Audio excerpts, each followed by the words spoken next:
Hello বন্ধুরা, তোমরা সবাই কেমন আছো? আশা করি যে যেখান থেকে ভিডিওটি দেখছো সবাই খুব ভালো রয়েছো, সুস্থ রয়েছো। তোমাদের আশীর্বাদে আমরা সবাই খুব ভালো রয়েছি। তো আজকে আমি চলে এসেছি আবার সেই জায়গা যেখান থেকে আমি ব্লগ করার কথা ভেবেছিলাম। আর এই হাতে এতটাই ব্যথা, তোমরা দেখে বুঝতে পারছো, ব্যান্ডেজ করা ছিল, এই জাস্ট একটু আগে খুললাম হাতটা একটু রিলিভ করার জন্য। তো তোমরা বুঝতেই পারছো যে আমার শরীরটা খারাপ। তো এত গরম এইখানটায় এসেছি। তো চলো দেখে নাও পুরো জায়গাটা, অলরেডি আগেও দেখেছো কিন্তু বড় ভিডিওতে দেখানো হয়নি। তো চলো দেখিয়ে দিই। সামনে উনি এখনও ফোন নিয়েই ব্যস্ত। এই দেখো পুরো জায়গাটা। তো এই হচ্ছে দোলনাটা যেটাতে বসেছিলাম আমি।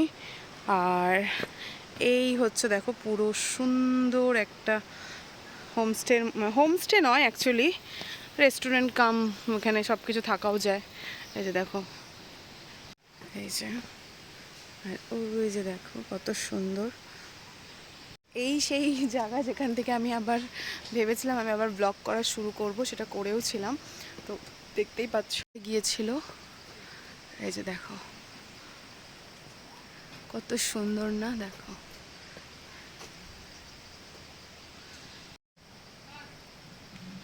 এবার তোমাদের মেনু কার্ডটা দেখিয়ে দিচ্ছি। এই যে দেখো পুরো ঘেমে বৃষ্টির মধ্যে, এই যে দাম দেখে নাও।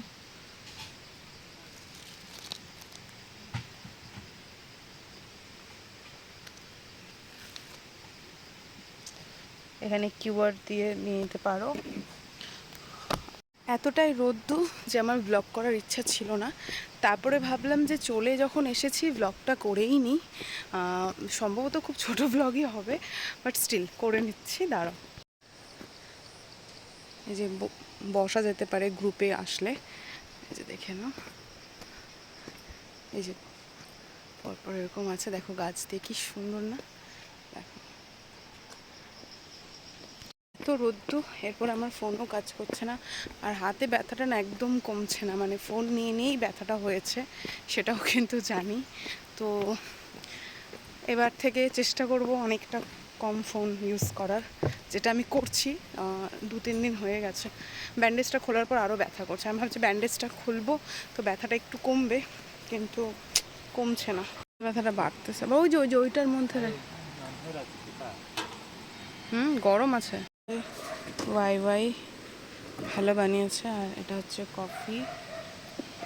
হাতটা ব্যথা করছে আমার এখন, আর হাতে ব্যান্ডেজটা করতে হবে। প্রচণ্ড স্ট্রং দিয়েছে, কিন্তু কফিটা ভালো, কিন্তু আমি এনজয় করতে পারছি না, আমার হাতের পেনটা এতটাই বাড়ছে, আর কিছু করার নেই। এত সুন্দর জায়গাটা আমি এনজয় করতে পারছি না, শুধুমাত্র হাতে ব্যথার জন্য। হাতে ব্যথা কিসের জন্য হয়েছে? হাতে ব্যথাটা কিসের জন্য হয়েছে? মোবাইলের জন্যে। সারাদিন মোবাইল চালাবে, 24 ঘন্টার মধ্যে 20 ঘন্টা, 4 ঘন্টা ঘুমাবে। সারাদিন মোবাইল আর এডিট আর ইউটিউব, ব্যাস। ইউটিউবের জন্যই তো সমস্ত কিছু, কিন্তু ইউটিউব থেকে তোমরা সাপোর্ট করছো না। তোমরা সাপোর্ট করলে না একটু ভালো লাগে না? সাপোর্ট করো, সাপোর্ট করো, জলদি করে সাপোর্ট করো, মানে হাতের ব্যথাটা সার্থক হবে তাহলে। দাও একটা আমি খেলাম। কত হাঁটছো?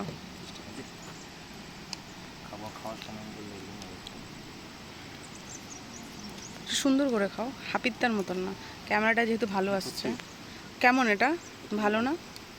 যেটা চেয়েছিলাম যেভাবে খাই আমি, অনেকটা দিন পর পেয়েছিস বল। মোমোটা খেয়ে দেখো। হ্যাঁ, এবার সবাই জানতে চাও যে, তোমরা সবাই লক্ষ্য করবে একটা জিনিস, যে সবসময় আমি ওকে বলি কি, খাও খাও খাও খাও, কারণ হচ্ছে ও আমার গিনিপিগ। প্রথমে আমার বাবা ছিল গিনিপিগ, এখন হচ্ছে ও। যে কিছু ভালো খারাপ সব আগে ও দেখবে, তারপরে আমি খাই। বল। তারপর এতটা ব্যথা বেড়ে গিয়েছিলো যে আবার ব্যান্ডেজটা বাঁধলাম, আর কোনো ব্লগ করা হয়নি। আর এখানে আসলে আরেকটা জিনিস, ক্যাশ নিয়ে এসো। অনলাইনও হয়, কিন্তু সমস্যা হচ্ছে এখানে নেটওয়ার্কই থাকে না। আর আমি নিচের দিকে তাকিয়ে তাকিয়ে কথা বলছি, তার কারণটা দাও। দেখো এই হচ্ছে রাস্তা, এই পুরো রাস্তাটা হচ্ছে এরকম। আর গাড়ি ওই যে নামছে, কারণ রাস্তাটা প্রচণ্ড খারাপ। এটা বেশি দিনের নয়, এটা খুব পুরনো। সরি, আমি কি বলছি ব্যাপারটাতে, যে এটা হচ্ছে খুব একটা পুরনো নয়, নতুনই খুলেছে। মোটামুটি ফেসবুকের বা সোশ্যাল মিডিয়ার দৌলতে একটু ফেমাস হয়েছে, কিন্তু এটা নিরিবিলি জায়গা, তোমরা আসতে পারো। আর এখান থেকেই কিন্তু আমি আমার মিনি ব্লগটা শুরু করেছিলাম, তো তার জন্য আজকে ব্লগটা করলাম। আর প্রচণ্ড হাতে ব্যথার কারণবশত ব্লগটা খুব মনোটোনাসভাবেই যাবে, তাও চেষ্টা করেছি আমাদের তরফ থেকে, কারণ সব সময় তো আর অজুহাত দিলে হবে না। তো ব্লগ আমি করতাম না, তো আপনাদের দাদা মানে আমার মহান হাজব্যান্ডজি বললো আছিস বসে, হাতে ব্যথা হচ্ছে তো চলে তো এসেছিস যখন করেই নে। তো আমি ওটাই করলাম, ব্লগটা এখন জানি না।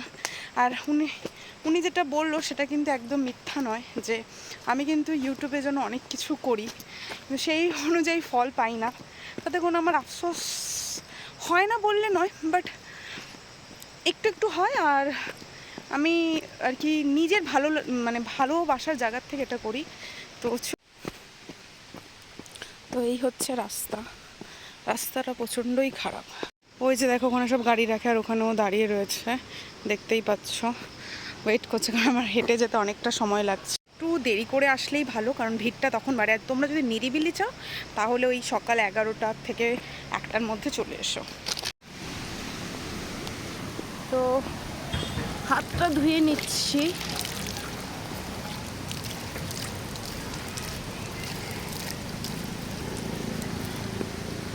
আর জাস্ট জায়গাটা দেখো,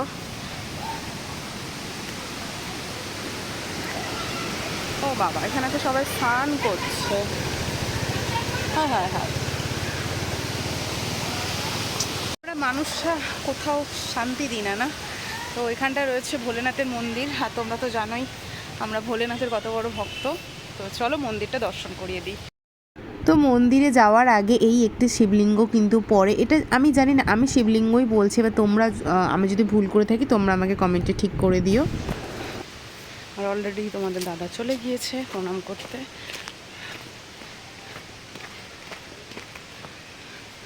হরে কৃষ্ণ, রাধে গোবিন্দ।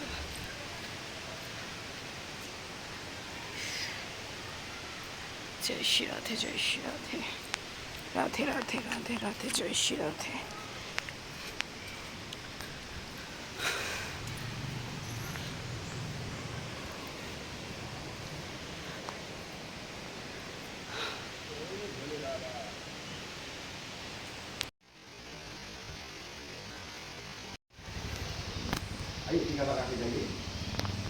महादेव शंभु ओम नमः शिवाय